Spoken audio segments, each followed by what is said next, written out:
Welcome to our stage, our next table topics contestant, David McRae.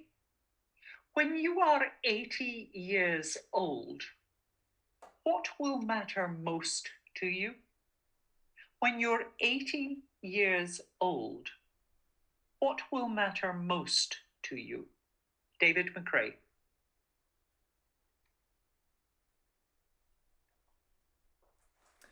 I got the experience of seeing what matters when you're at the end of your life with my dad. I lost my dad to cancer 7 years ago. He died 3 days past his 76th birthday. Not one of his better birthday presents in the end. And Dad had such a rich and interesting life. He had served in the British Army during the Cold War. He'd been a top-selling insurance salesman.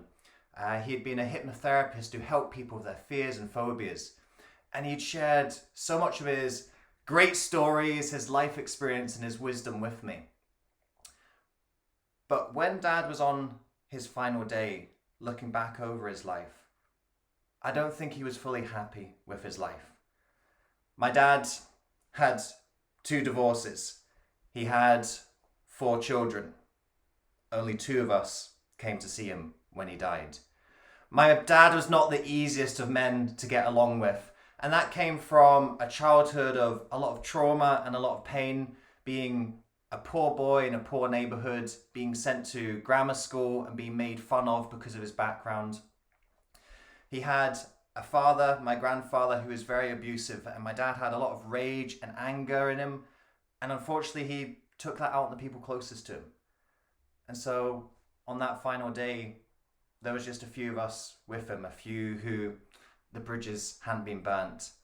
And I realized that for all my dad's achievements and all my dad's wisdom, I think what he really wanted was just connection. He wanted to create the family life that he didn't have. He wanted to create an upbringing for his children that he didn't have. And in some ways he succeeded. I hope that I've turned out okay. And he certainly invested a lot of time and energy into me. But what I've recognized from my dad is I don't want to make the same mistakes. I'm married. I'm on my first marriage. And I want it to stay my first marriage. If I am lucky enough to have kids, then I want to give as much as I can to them the way that my dad did. And I hope that when it comes time for my final day, I get to spend that day with the people that I love. Contest chair.